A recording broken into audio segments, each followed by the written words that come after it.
بسم اللہ الرحمن الرحیم۔ آج جس کتاب کا تعارف آپ کے سامنے رکھوں گا وہ ہے امثال الحدیث، امام رامہ ہرمزی۔ امام رامہ ہرمزی رحمہ اللہ کی کتاب ہے۔ سب سے پہلے مختصر سا ان کے بارے میں جانتے ہیں، اس کے علاوہ تفصیلی بیان ہمارا ان کے اوپر موجود ہے۔ امام رامہ ہرمزی رحمہ اللہ، آپ کا جو اسم ہے یا نسب ہے وہ یہ ہے: ابو محمد حسن بن عبد الرحمن بن خلاد الرامہ ہرمزی رحمہ اللہ۔ آپ کی ولادت 260 ہجری کو ہوئی اور وصال آپ کا 360 ہجری کو ہوا۔ 100 سال اللہ تعالیٰ نے آپ کو عمر عطا کی۔ آپ کا جس علاقے کے ساتھ تعلق ہے، جو آپ کے لقب کی وجہ ہے، وہ ہے الرامہ ہرمز۔ الرامہ ہرمز یہ ایران کا ایک علاقہ ہے، وہاں کے ساتھ نسبت کرتے ہوئے آپ کے نام کے ساتھ الرامہ ہرمزی لکھا جاتا ہے۔ آپ نے جن شخصیات سے علم حاصل کیا ہے، ان شخصیات میں قاضی یوسف بن یعقوب اور امام ابو القاسم بغوی رحمہ اللہ ہیں، ان سے آپ نے علم حاصل کیا، اور محمد سیداوی اور قاضی نہاوندی، یہ جو شخصیات ہیں انہوں نے آپ سے علم حاصل کیا، یعنی یہ آپ کے تلامذہ ہیں۔ امام ابو محمد حسن بن عبد الرحمن بن خلاد الرامہ ہرمزی رحمہ اللہ نے اور بھی کتابیں لکھی ہیں، جس کتاب کا آج میں آپ کو تعارف کروانا چاہتا ہوں وہ کتاب ہے امثال الحدیث۔ امثال الحدیث پر ہمارا علیحدہ بھی بیان موجود ہے، اگر آپ وہ سننا چاہیں تو وہاں پر پوری ڈیٹیل موجود ہے کہ امثال الحدیث کس کو کہا جاتا ہے۔ یہاں صرف ایک مختصراً یہ عرض کرتا ہوں کہ امثال الحدیث ایسی کتب کو کہا جاتا ہے جن کے اندر ایسی روایات جمع ہوں، جن کے اندر مثالیں دی گئی ہوں، جس طرح کہ رسول اللہ صلی اللہ علیہ وسلم نے فرمایا مثل المؤمن، مومن کی مثال ایسی ہے، یا جس طرح کبھی کاف کا لفظ استعمال کیا تو یہ جو تشبیہ دی جاتی ہے ایک کو دوسرے کے ساتھ، وہ جتنی بھی ایسی روایات تھیں انہوں نے ان روایات کو یہاں پر جمع کیا، اور جو رسول اللہ صلی اللہ علیہ وسلم نے تشبیہات دی تھی، مثالیں دے کر کسی بات کو ذکر فرمایا تھا، اس کو اس کتاب کے اندر انہوں نے جمع کیا ہے۔ ایک تو یہ کتاب ہے جس کا آج ہم آپ کو تعارف کروائیں گے، اور اس کے علاوہ جو امام رامہ ہرمزی رحمہ اللہ کی کتب ہیں ان میں المحدث الفاصل بین الراوی والواعی، یہ آپ کی بڑی معروف کتاب ہے اور ابتدائی کتب کے اندر یہ شمار ہوتی ہیں، اور بعد آپ کو جو فن حدیث پر کتابیں لکھنے والی شخصیات ہیں اس کا بانی بھی بات قرار دیتے ہیں کہ آپ نے جو المحدث الفاصل لکھی ہے۔ تو امام رامہ ہرمزی رحمہ اللہ کی اس کتاب کے علاوہ اس پر بھی انشاءاللہ ہمارا بیان جلد سامنے آ جائے گا۔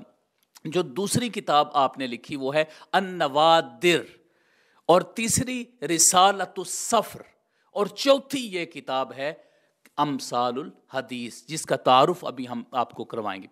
امثال الحدیث یہ کتاب بہت ہی زبردست قسم کی کتاب ہے، اور ذخیرہ حدیث میں سے جو مثالوں پر ذخیرہ مشتمل ہے اس کو اپنے اندر سموئے ہوئے ہیں۔ امام رامہ ہرمزی رحمہ اللہ کی یہ کتاب امثال الحدیث مکتبہ دار ابن عباس رضی اللہ تعالیٰ عنہ اس نام سے مکتبہ ہے جس سے یہ شائع ہوئی ہے، اور یہ ایک ہی جلد کے اندر کتاب ہے۔ اس کے مکمل طور پر جو صفحات ہیں وہ 271 صفحات ہیں۔ اس کے اندر جو انہوں نے احادیث ذکر کی ہیں ان کی تعداد 134 ہے، 134 احادیث اس کتاب کے اندر یہ لے کر آئے ہیں۔ اس کی تخریج باقاعدہ طور پر کی گئی ہے، خالد بن محمد نے اس کی تحقیق کی ہے، اور یہ اس طریقے سے انہوں نے اس کی تحقیق کر کے اس کتاب کو شائع کیا ہے۔ اس کے نیچے انہوں نے اس کی تخریج بھی کی ہے، احادیث پر حکم بھی لگایا ہے، اچھے طریقے سے انہوں نے اس کتاب کو پریزنٹ کیا ہے۔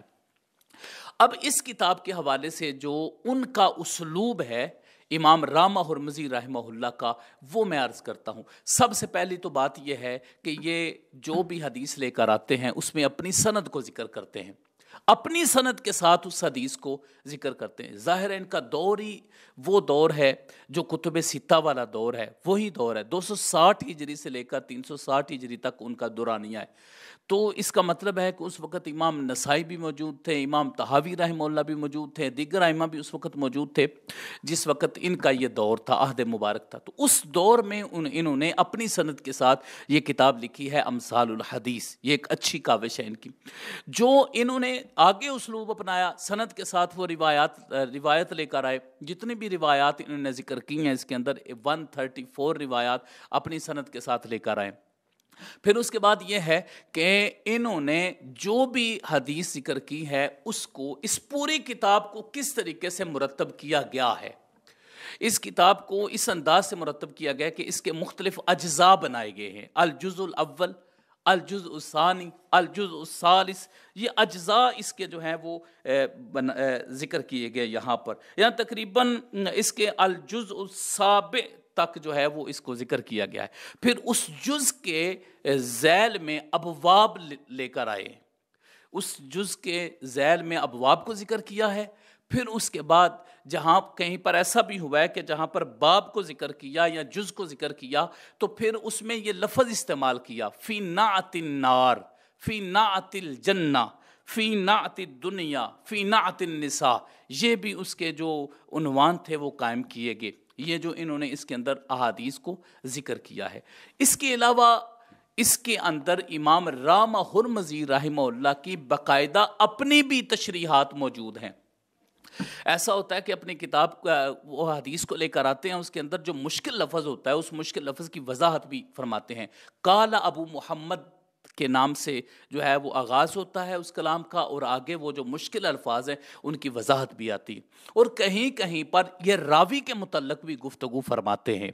کوئی بھی اس سند کے اندر راوی ہے تو اس کے بارے میں بھی انتہائی مختصر سا ذکر کر دیتے ہیں. اور اس کے علاوہ اپنا جو ان کا اپنا موقف ہوتا ہے، الفاظ کے معنی بیان کرنے کے ساتھ ساتھ جو اپنا موقف ہے وہ اپنا موقف بھی کسی جگہ پر ذکر کرتے ہیں اور اس کے بارے میں اپنی کوئی رائے قائم کرتے ہیں.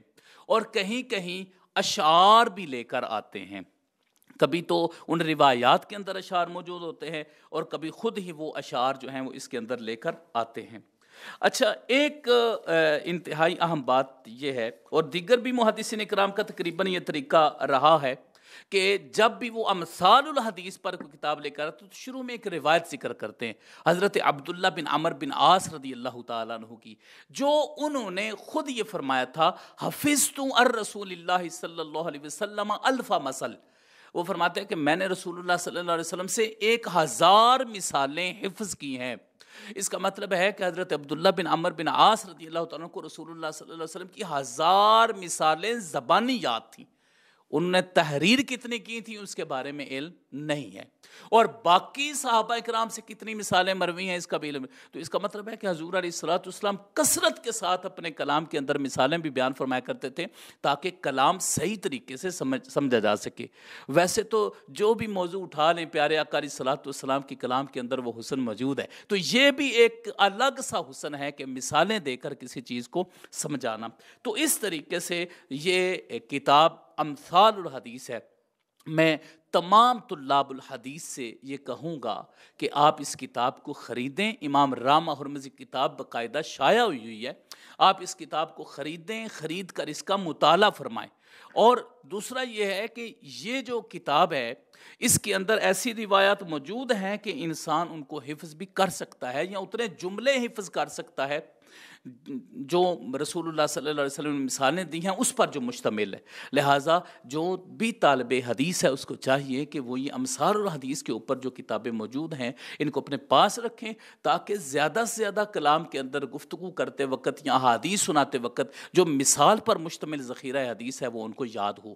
اللہ رب العزت ان ائمہ کرام جنہوں نے عظیم شان حدیث پاک پر خدمات سر انجام دی ہیں، اللہ رب العزت ان کو کے درجات کو مزید بلند فرمائے اور ہمیں بھی ان کا خصوصی فیض نصیب فرمائے. آمین یا رب العالمین. وصلی اللہ علی حبیبہ سیدنا محمد و آلہ وصحبہ اجمعین برحمتک یا رحمن.